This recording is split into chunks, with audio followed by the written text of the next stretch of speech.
کہتے ہیں نا اپنے بچوں کو غیر مسلم ممالک میں مت بھیجو. چھوٹے غیر مسلم کنٹریز میں مسئلہ کیا ہو رہا ہے؟ یہاں مسلم ممالک میں ہوتا یہ ہے کہ بچہ کبھی کفر کی بات سنتا ہی نہیں ہے. چاروں طرف وہ دیکھ رہا ہے اللہ رسول کی بات, چاہے مسلمان گناہگار بھی ہو, اسلام کے خلاف کوئی بات نہیں کرے گا. کوئی اس کے نماز پڑھتا دیکھ کر تعجب کا اظہار نہیں کرے گا. بچہ اسی ماحول میں یوز ٹو ہو جاتا ہے. اس نے نبی کے خلاف کبھی بات نہیں سنی ہوتی, اس نے اللہ کے خلاف کبھی بات نہیں سنی ہوتی. وہ اس نیکی کا عادی ہو جاتا ہے. وہ کہتا ہے بھائی سب کچھ چھوڑ سکتا ہوں, ایمان نہیں. لیکن غیر مسلم ممالک میں ہم تو اپنی آنکھوں سے دیکھ کر آئے ہیں. جو بچے اسلامی اسکولوں میں نہیں پڑھتے ان کی بات کر رہا ہوں, جو وہاں بھی جاپان اور امریکہ اور ان میں جو اسلامی اسکولوں میں, وہ تو پھر بھی ٹھیک ہے. اسلامی اسکولوں میں نہیں پڑھ رہے نا, وہ تو بیسیوں قسم کے لوگوں سے ان کا صبح شام واسطہ پڑ رہا ہے. ایک آدمی نے مجھے بتایا میں ملحد ہو گیا تھا, اسلام چھوڑ دیا تھا میں نے کہا کیوں بھائی؟ کہہ رہا میں چائنا میں رہتا تھا, میں نے نماز ایک دن پڑھ رہا تھا, ایک چائنیز آیا اور کہا یہ تم کیا کر رہے ہو؟ میں نے کہا نماز پڑھ رہا ہوں میں. کہہ رہا ہم ہمیشہ پاکستان میں پڑھتے تھے تو لوگ دم کرواتے تھے آگے, یار نمازی ہے چلو یار. کہہ رہا وہ چائنا والا, کہہ رہے کیوں کیا کر رہے ہو؟ میں نے کہا بھائی اللہ کی عبادت. اس نے کہا اللہ کیا ہوتا ہے؟ میں نے کہا اللہ جس نے پیدا کیا. کہتے ہیں اس کی کیا دلیل ہے تمہیں اللہ نے پیدا کیا ہے؟ کہہ رہے میں نے کہا بھائی اور کس نے پیدا کیا؟ کہہ رہے خود بہت ہوا ہے یہ سب کچھ. اب کہتے ہیں ہم نے کبھی یہاں تو سنا نہیں تھا یہ سب باتیں. تو اتنے لوگوں نے اس قسم کی باتیں کی. کہہ رہے میرے دل میں وسوسے آنا شروع ہو گئے. پھر وہ ڈاروین کی تھیوری, یہ ایک سیل بنا تھا, پھر ٹوپی ڈرامے جو یہ گھماتے ہیں یہ لوگ فضول بکواس, کہ وہ جب پوچھو نا بندر سے ایک دم سے انسان کیسے بن گیا, بیچ کی نسلیں کہاں غائب ہو گئیں؟ ابے وہی بات ہے نا, ایوالو ہوئے ہیں تو آہستہ آہستہ ہوئے ہوں گے نا. کچھ انسان بن چکے ہوں گے, کچھ ابھی بننے والے ہوں گے, یا سارے اکٹھے ہی ایک دم انسان بن گئے؟ تو بیچ کی نسلیں مارکیٹ سے شارٹ کیسے ہو گئی, اس کا ان کمبختوں کے پاس کوئی جواب نہیں ہے. کہتے ہوئے ایک بڑا ڈیزاسٹر ہوا ہے, کوئی حادثہ ہوا ہے کہ بیچ کی ہزاروں نسلیں ایک دم سے دھماکے سے کچھ ہو گئی. کوئی جواب نہیں ہے ان کمبختوں کے پاس. تو پھر نر مادہ کیسے بن گئے ایوالو ہو کے؟ میاں بیوی کا ملاپ ہوتا ہے, مرد عورت کا ملاپ ہوتا ہے. ملاپ اولاد پیدا کرنے کے لیے تھوڑی ہو رہا ہوتا ہے, وہ تو اپنی خواہش پوری کر رہے ہیں. نتیجے میں اولاد یہ اتنا زبردست اتفاق بھی ایوالو ہو کے ہو گیا. تو کوئی جواب نہیں ہے کمبختوں کے پاس. ایک نے ایسی کمبختی کی ہے, اللہ کے وجود کی ایک بہت بڑی دلیل پتہ ہے کیا ہے؟ کہ ہر جانور میں ایک الگ ڈیفنس سسٹم اللہ نے لگایا ہوا ہے. یہ بڑی دلیل ہے کہ فطرت نے اتنی ذہین کیسی تھی کہ کچھ مینڈک ہیں جن کے رنگ ہرے ہوتے ہیں کیونکہ وہ ہرے پتوں میں ہوتے ہیں, اس سے ان کا دشمن ان کو پہچان نہیں پاتا. کچھ میں اللہ نے زہر رکھا ہے, یعنی جتنا سست جانور ہوگا اتنا ڈیفنس کا نظام اس کا اتنا اچھا ہوگا, کیونکہ سست ہے اس کو تو سب کھائیں گے. اب دیکھو کچھوا سست ترین جانور ہے, دنیا کا سست ترین جانور کون سا ہے؟ کچھوا ہے. بھاگ ہی نہیں سکتا. واکنگ پہ نکلے گا نا تو آدمی کہتا ہے تو اپنی جگہ کہے میں خود کام نمٹا کے آ جاتا ہوں, تو مجھے بتا تو نے کیا لینے جانا ہے دکان سے. ایسے سست چلتا ہے اور کمزور بھی ہے. تو اس کو تو ساری دنیا کھا جاتی, سارے جانور کھا جاتے, لیکن اللہ نے اس کو اتنی اوپر اس کی پلیٹ رکھ دی ہے, اتنا مضبوط خول بنا دیا ہے کہ آپ کوئی بھی شیر جائے اس کو کھانے کے لیے, لومڑی جائے, کتا جائے, اب بھاگ تو سکتا نہیں ہے وہ. تو کچھوا کیا کرتا ہے, اپنے آپ کو اس پلیٹ کے اندر چھپا لیتا ہے اور پلیٹ کو نیچے چپکا دیتا ہے. کتا بیٹھا ہوا انتظار میں, اب اس کے اوپر بیٹھ جائے پلیٹ کے اوپر, اس کو نوچے, اس کی جو ڈھال ہے اس پہ کوئی اثر بولو نہیں, اس پہ پنجے مارو, ہتھوڑے مارو, وہ انجوائے کرتا ہے, آرام سے بیٹھا ہوا. بولے جو کتا بیٹھا نا, کتا کہے گا کتا میں ہوں, حرکتیں تیری کتے جیسی ہیں. کیا کتا پن لگایا با تو نے؟ اب کتا بیٹھا رہے گا, شیر بیٹھا رہے گا, کتنا ٹائم ہے؟ اچھا اس میں ڈر یہ ہوتا ہے کہ بھائی کچھوا اندر بیٹھ گیا نا, اب ہو سکتا ہے کچھوے کو تو بیسیوں کام ہوں گے یار, اب کب تک بیٹھا رہے گا؟ شیر اگر بھوکا ہے وہ تو بیٹھا رہے گا نا باہر, تو اب کچھوا بھی تو بور ہو کے نکلے گا نا ایک دن. بھائی آپ قلعے کا محاصرہ کر لیتے ہیں فوجی لوگ, تو ایک وقت آتا ہے وہ اندر جو لوگ ہیں تنگ آ کے بولتے ہیں اب گرفتاری دے دو یار, ہم ساری زندگی یہیں تھوڑی گزاریں گے. ہر ایک کی ایک ایج ہوتی ہے نا, اب 10 سال تھوڑی قلعے میں محصور ہو کے رہیں گے. تو کچھوے کو اللہ نے عمر اتنی لمبی دے دی ہے. میں نے تنزانیہ میں 300 سال پرانے کچھوے دیکھے ہیں, جس پہ یونائٹڈ نیشن نے ان کی عمریں لکھی ہوئی ہیں کہ 300 سال پرانا. اتنے پرانے کچھوے, اتنی لمبی عمریں ہوتی ہیں ان کی. تو اللہ نے عمر اتنی لمبی دے دی کہ شیر اب بیٹھا ہوا انتظار کرے گا. شیر بولے گا یار میں 20 سال 10 سال 15 سال دنیا میں لے کے آیا ہوں, اس کمبخت کے انتظار میں میرے 2-4 سال گزر گئے, میری زندگی تو آدھی زیادہ ختم. اور یہ کمبخت کچھوا کہے گا میں تو 300 سال تک رہوں گا, میرے پاس ٹائم بہت ہے. اس کو عمر بھی اتنی, اس کو جلدی ہے ہی نہیں کسی کام میں. کہے گا کوئی بات نہیں یار, زندگی کے 2-4 دن اگر کم بھی ہو گئے تو میری صحت پہ کوئی فرق بولو نہیں پڑے گا. اب یہ ساری اس بات کی دلائل ہیں کہ یار اس کو نظام کو کسی نے بنایا ہے.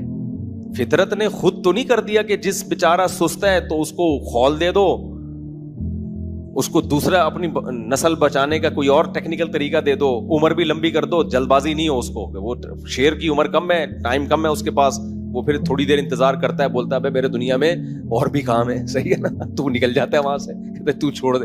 جب وہ کچھوا پھر بھی آرام سے اندر پڑا رہتا ہے, کیونکہ شیر پیچھے مڑ کے دیکھتا ہے کہ میرے جانے کے بعد دیکھنا منڈی نکالے گا, یہ جیسے نکالے گا حملہ کروں گا.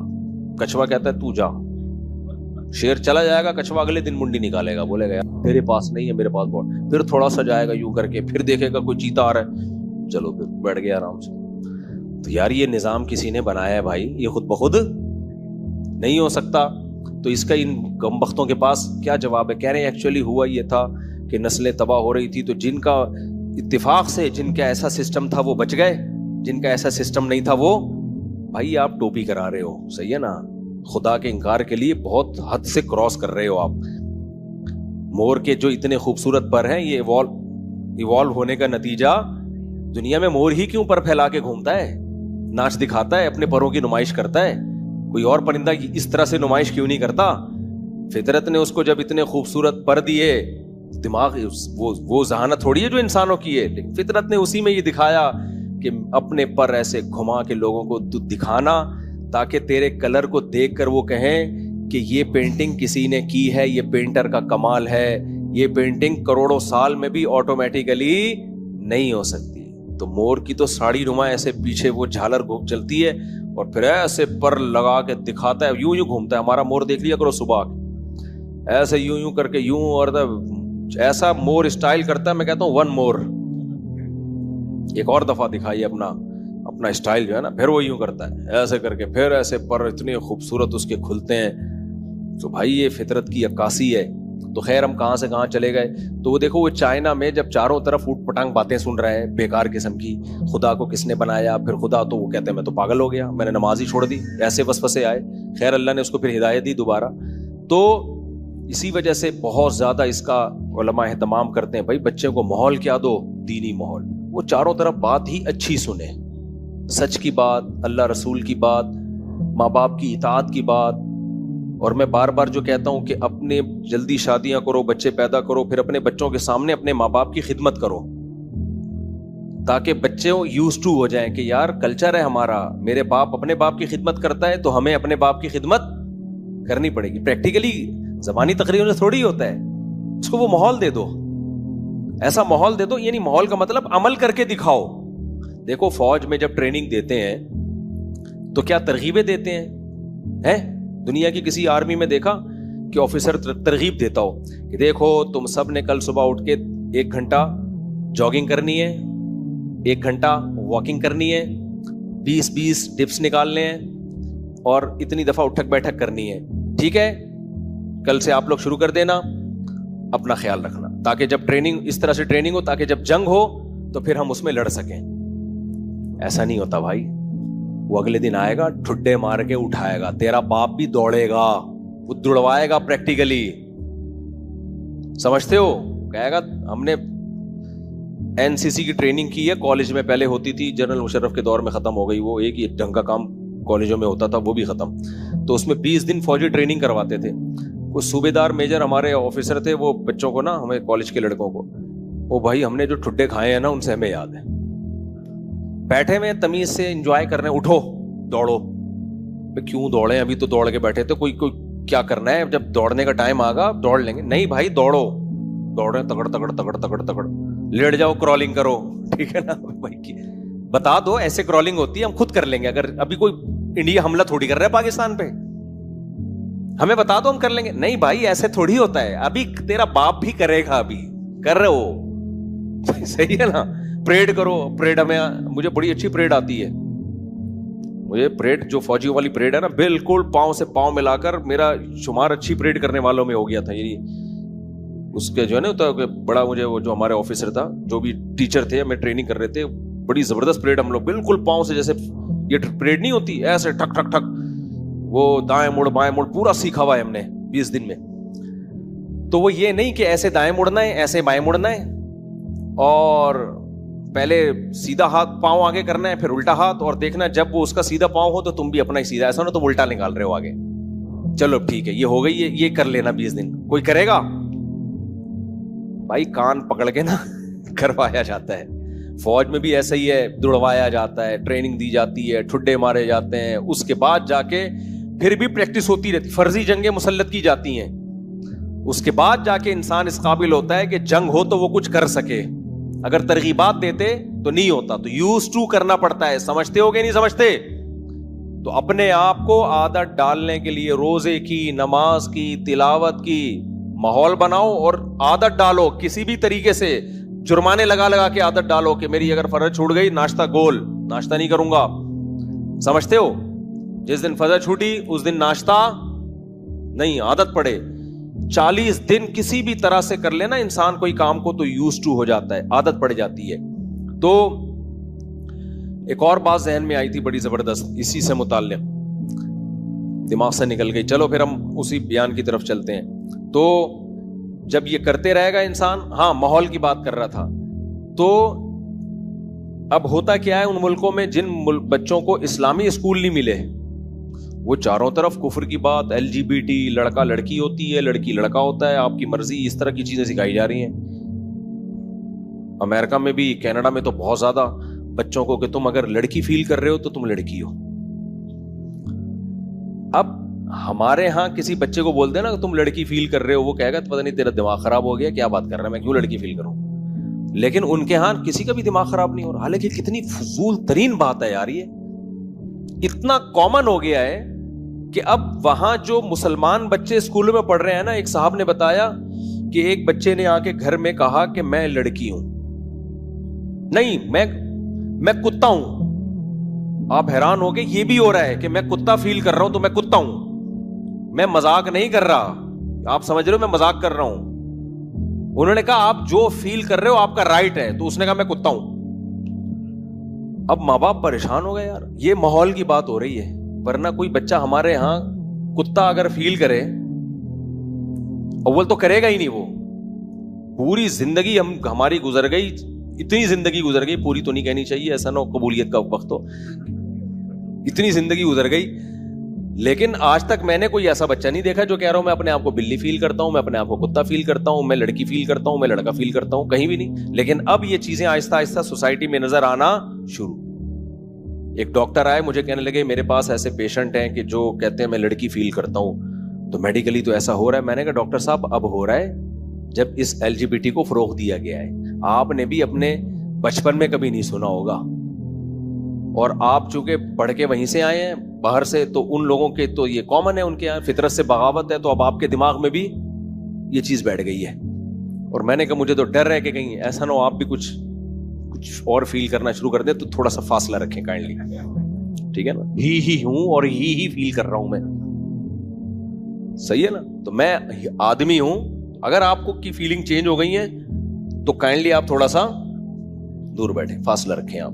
تو ہم ہی ہیں, اللہ کا شکر ہے, قیامت تک انشاءاللہ آخرت میں بھی ہی رہیں گے. تو کیونکہ ہم اسلام کو فالو کرتے ہیں بھائی, اسلام نے ہمیں بتایا کہ ویسے بھی مرد کی جنس اللہ نے عورت سے افضل بنائی ہے, تو اس پہ تو اور زیادہ خوش ہونا چاہیے. عورت پیدا کر دیا وہ بھی ٹھیک ہے, لیکن مرد پیدا کر دیا تو اور زیادہ اللہ کا شکر ادا کرنا چاہیے. تو اب کیا ہے, تو وہ کیا ہے کہ ایسے کیسز آ رہے ہیں سامنے کہ میں درخت ہوں, میں کتا ہوں, میں ہاں جو میرے سامنے کیس آیا نا, انہوں نے بتایا وہ بچے کو کہہ رہے میں بلی ہوں. وہ گھر میں مصیبت بن گیا یار ماں باپ کے لیے. اب مسلم فیملی گورا ہوتا تو کہتا چلو جو فیل کرو, ہیومن رائٹس, تو بلی ہو تو بلی ہو. اب وہ باپ پریشان, اس کو مار بھی نہیں سکتے وہاں پہ نا, بچے کو مارو گے کیس ہوگا. بچے نے کہا میں بلی ہوں, تو باپ نے کیا کیا, اس نے کہا ٹھیک ہے بیٹا آپ بلی ہو, تو کھانے پہ نہیں بٹھایا اس کو, بولا بلیوں والی خوراک ملے گی وہاں جا کے بیٹھ جاؤ. بلی والی خوراک. وہ بچہ کہہ رہے وہاں کہ میں بریانی کھاؤں گا, کہہ رہے وہاں جا کے بیٹھ, تجھے وہ جو بلیوں کی جو ڈبے میں آتی وہ دے دی اس کو. وہ اس کو واش روم آنا ہوا, کہہ رہے بلی کی جگہ پہ جا کے بیٹھ کے کر, تجھے ریسٹ روم میں جانے کی اجازت. تو اللہ کا شکر ہے 2 دن میں انسان کا بچہ بن گیا. 2 دن میں انسان کا بچہ بن گیا. لیکن گورے کا بچہ ہوتا تو شاید بلی ہی رہتا, اور اب تک سچی مچی میں بلی بن چکا ہوتا وہ. جب بار بار ایک چیز سوچو گے تو دم بھی نکل آئے گی پھر. تو پھر میں نے جنہوں نے مجھے یہ واقعہ سنایا, میں نے کہا یہ تو ایک لطیفہ ہوا تھا ہمارے حضرت کے ساتھ. ہمارے حضرت فرماتے تھے ایک صاحب کو یہ وہم ہو گیا کہ میں بندر ہوں, نہیں میں گدھا ہوں, یا پتہ نہیں گھوڑا ہوں, کچھ اس طرح کا وہم ہو گیا. وہ واقعی ایسا خطرناک, یہ نفسیاتی بیماری ہے, ایسا وہم ہوا ہے کہ وہ ہر ایک کے پاس جا رہا ہے, یار میں گدھا تو نہیں ہوں, میں گدھا تو نہیں ہوں. تو فرماتے میرے بڑے بھائی کے پاس آیا, کہنے لگا میں گدھا تو نہیں ہوں. انہوں نے کہا پیچھے ہاتھ لگا کے دیکھ لیا اگر دم ہے یا نہیں ہے, بس. کہہ رہا اس کے بعد اللہ کا شکر ہے کبھی بھی نہیں آیا. تو کیا ہے کہ ایک فضول چیز سن سن کے اس کے عادی ہو گئے. اب یہ لڑکا لڑکے سے بدفعلی اتنا غلیظ پلید گندا عمل ہے. ہمارے ہاں کوئی یہ کام میں پکڑا جائے ساری زندگی لوگ اس کو تانے دیتے ہیں, ابے تو وہی ہے نا. اور ان لوگوں نے اتنا سوسائٹی میں رواج ہو گیا کہ اس پہ ڈسکشن ہو رہی ہے, باتیں ہو رہی ہیں, تو کھلے عام بتا رہے ہیں بھائی میں تو گئے ہوں. یعنی اس کا مطلب یہ ہوا کہ اپنے آپ کو وہ والی گالی دے رہے ہو آپ جو ہم ممبر پہ دے بھی نہیں سکتے کسی کو. بتا رہے ہم تو یہی ایسا ہی ہو گیا. ایک آدمی کیا بولے یعنی میں چور ہوں, اس پہ فخر کر رہا ہے. تو اتنا گندا ابے تو یہ ہے صحیح ہے نا, اور کہہ رہے میں یہ ہوں. تو عجیب گند. میں نے ایک جگہ دیکھی, کہیں یورپ کے کسی ملک میں جانا ہوا, ہم گزر رہے تھے رات کے وقت, تو ایک جگہ ہمیں نظر آئی بڑی بڑی عمر کے آدمی, داڑھی چھوٹی چھوٹی داڑیاں بھی ان کی, کلین شیف بھی نہیں, ایک کے کان میں بالی دوسرے کے بالی نہیں. ہم نے کہا بھائی یہ کیا منظر ہے؟ انہوں نے کہا یہ جو بالی والا ہے یہ اس کی وائف ہے آدمی کی, پورا ان کا وسیم بھائی, اور یہ اس کا شوہر ہے. ابے میں نے کہا داڑھی نکلی ہوئی ہے اس کے, شیو پوری اتنی بڑی بڑی یار. کہہ رہے ہیں بس یہ ہے ان کی, اب ان کی پھر وہ گورے تو ایسے ایکچولی ان کی وش جو ان کی وش ہو بھائی ایکچولی جو. ابے کیا کر رہے ہو یار تم, اتنی گھن آ رہی تھی یار ان کو دیکھ کے, تمہیں شرم نہیں آتی یار؟ تو یہ ہے یوز ٹو, سمجھ رہے ہو. 4 دن تک گوبر کھاؤ نا, پہلے دن تو الٹی آئے گی, اس کے بعد آدمی کہے گا کھانے کی چیز تو گوبر ہی ہوتی ہے. پتہ نہیں کیوں بریانی کھا رہے ہوتے ہیں لوگ بیٹھ کے. انسان کو اللہ نے ایسا بنایا بھائی, جس چیز کی عادت ڈالو آہستہ آہستہ عادت. بھنگی بیچارہ کیا کرتا ہے, گٹر میں گھسے گا, وہ کتنی گند بیچارہ صاف کرتا ہے, ہمیں ترس آتا ہے, اس کو تھوڑی آ رہا ہوتا ہے اپنے اوپر ترس, وہ عادت ہو جاتی ہے اس بیچارے کو, وہ مجبوری ہے اس کی. تو انسان کو جب ایسی ایسی چیزوں کی عادت پڑ جاتی ہے میرے بھائی, تو نماز روزے کی کیوں نہیں پڑھ سکتی؟ سمجھتے ہو, صفائی کی کیوں نہیں پڑھ سکتی؟ تو اس لیے اپنے آپ کو کسی بھی طرح سے نہ محنت مشقت کر کے ایک دفعہ عادت ڈالو. علامہ ابن سیرین رحمہ اللہ تعالیٰ بہت بڑے بزرگ گزرے ہیں, وہ کہتے ہیں میں نے 20 سال تہجد پڑھی ہے اپنے نفس پہ جبر کر کے, دل نہیں لگتا تھا تہجد میں, نہ اخلاص پیدا ہوتا تھا, بس کسی طرح مصیبت میں ڈال کے نا 20 سال میں نے تہجد پڑھی. کہہ رہے 20 سال کے بعد مجھے تہجد میں لطف آنا شروع ہوا. سمجھ رہے ہو کہ نہیں سمجھ رہے؟ 20 سال کے بعد کیا ہوا ہے؟ لطف آنا شروع ہوا. اللہ نے مجھے وہ کیفیات دی جو تہجد گزاروں کی ہوتی ہے. اور ہم پہلے دن چاہتے ہیں ایسا ایک دم دل لگے نماز میں, او عرش مولا پر. جب نہیں لگ رہا ہوتا دل, ابے یار کیا فائدہ ایسی نماز کا جس میں دل ہی نہ لگے. اور بھائی فائدے نقصان کو چھوڑ, عادت ڈال, لت پڑ جائے. حضرت مولانا شرف علی تھانوی رحمہ اللہ سے کسی نے خط لکھا, ان کے مرید نے, کہ حضرت میں جب نماز پڑھتا ہوں تو کیفیات نہیں بنتی, بس ایک عادت پڑی ہوئی ہے نماز پڑھنے کی, اس لیے پڑھتا ہوں, چھوٹتی نہیں ہے, قضا نہیں ہوتی, لیکن پڑھ اس لیے رہا ہوں کہ عادت پڑ گئی ہے. اس کا خیال تھا ڈانٹ پڑے گی, تو انسان کا بچہ ہے تو عادت نماز پڑھ رہا ہے, تو اللہ کے لیے تو پڑھ نہیں رہا. تو حکیم الامہ نے اس کا جواب لکھا کہ اچھے کام کی اگر عادت پڑ جائے تو اس میں کیا برائی ہے؟ یعنی آپ اس لیے یہ کام کر رہے ہو کہ عادت پڑ گئی ہے نا, تو گٹکے کی عادت پڑ جاتی, زنا کی عادت پڑ جاتی, اس پہ ندامت ہوتی کہ نہیں ہوتی؟ تو جب برائی کی عادت پہ انسان کو افسوس ہوتا ہے تو اچھائی کی عادت پہ افسوس نہیں ہونا چاہیے, بلکہ بولو خوش ہونا چاہیے. تو کوئی بھی اچھائی. تو میں اس پہ بتا رہا تھا کہ اللہ سے دعا مانگا کرو کہ اللہ ہم سے دین کا کام لے لے اور مسلط کر دے ہمارے اوپر. ہم چاہیں نہ چاہیں کام ہم سے ہو جائے، بس عادت پڑ جائے ہمیں کام کرنے کی، دین کے کام کی.